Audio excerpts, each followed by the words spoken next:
جلال رمضان transmission کا سلسلہ جلال افطار میں آپ کو خوش آمدید کہتے ہیں۔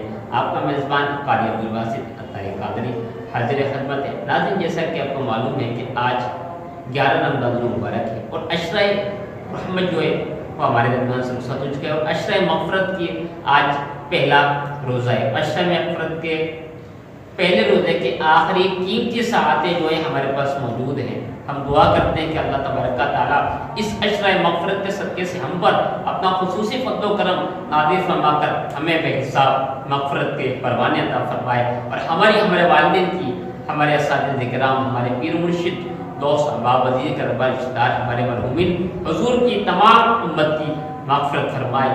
سرکار غوث اعظم نزد کرم خدارا میرا خالی کا سب بھر دو، میں فقیر ہوں تمہارا، جھولی کو میری بھر دو، ورنہ کہے گی دنیا ایسے سخی کا منگتا پھرتا ہے مارا مارا۔ دادی، جیسے کہ آپ کو معلوم کہ آج 11 رمضان اور ہر ماہ کی 11 تاریخ کو عاشقان غوث اعظم حضور غوث اعظم کی فاتحہ خوانی کا سلسلہ کرتے ہیں، گویا کہ ہر چاند کی 11 تاریخ کو جشن غوث اعظم منایا جاتا ہے۔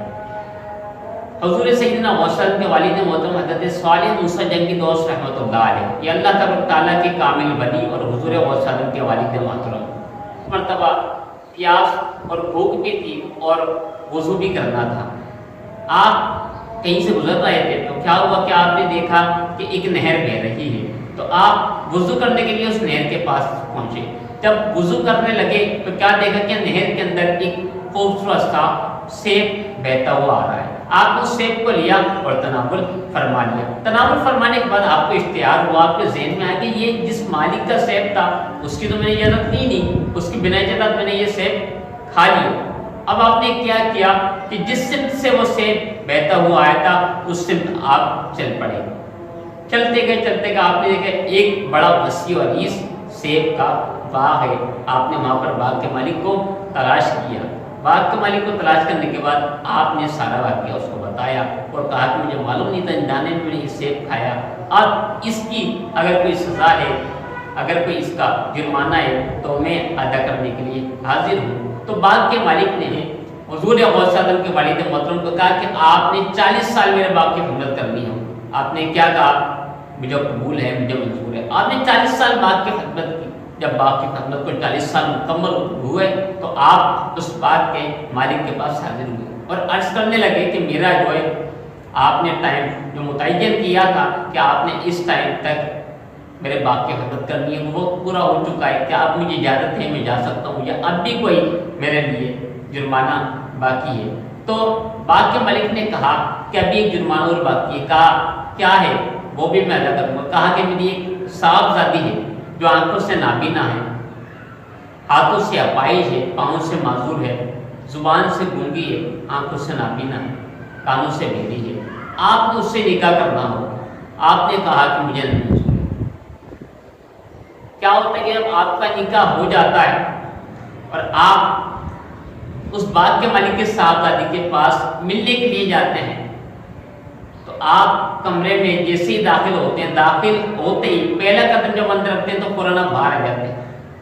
باہر نکل کر جب آتے ہیں تو باغ کے مالک کے پاس جاتے ہیں، وہ کہتے ہیں آپ نے کہا تھا میری بیٹی نابینا بھی ہے، بہری بھی، گونگی بھی ہے، اپاہج بھی اور معذور بھی ہے، لیکن ایسا تو اس کے اندر کچھ موجود نہیں ہے۔ باغ کے مالک نے کہا جی ہاں بالکل میں نے کہا تھا، درست ہے۔ نابینا میں اس لیے کہا کہ کبھی اس نے آنکھ نے حرام کام نہیں دیکھا، گونگی اس لیے کہا کہ کبھی اس کی زبان نے غلط کام، حرام الفاظ نہیں بولے، کانوں سے بہری اس لیے کہا کہ کبھی اس کے کانوں نے کوئی غلط بات نہیں سنی، ہاتھوں سے اپائج اس لیے کہا کہ اس کے ہاتھ کبھی بھی رب کی نافرمانی کے کام کی طرف نہیں بڑھے، اور کہا ٹانگوں سے معذور اس لیے کہا کہ کبھی بھی اس کی ٹانگیں رب کی نافرمانی کی طرف نہیں بڑھی۔ اس وجہ سے کیا ہوا کہ میں نے اپنی بیٹی کو ان تمام چیزوں کی وجہ سے بتایا کہ وہ نابینا بھی، اپاہج بھی اور اس کے اندر دیگر یہ چیزیں موجود ہیں۔ قربان جائیے ایسے تقوی کے عالم پر، ایسی پرہیزگاری کے عالم پر کہ جب ایک تقوی والی ماں ام سلمہ ملی اور ایک تقوی والا والد حضرت صالح موسیٰ جنگی دوست رحمۃ اللہ علیہ ملا۔ تو ناظرین آپ جانتے ہیں پھر کیا ہوا کہ اللہ تبارک تعالیٰ نے ان کو اولاد سے نوازا، بیٹے کی نعمت سے نوازا۔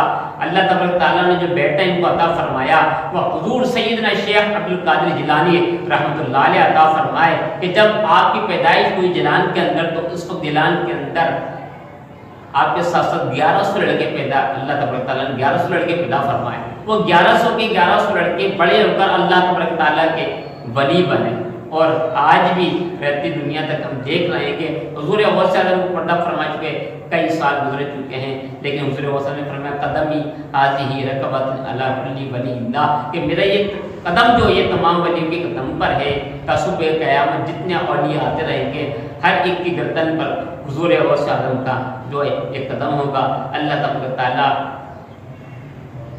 کرم اور فضل سے ہمیں جو حضور غوث اعظم کی غلامی کا پٹا گلے میں مل رہا، اللہ تبارک تعالیٰ تا صبح قیامت اسی غلامی میں رہ کر ہمیں زندگی گزارنے کی توفیق عطا فرمائے۔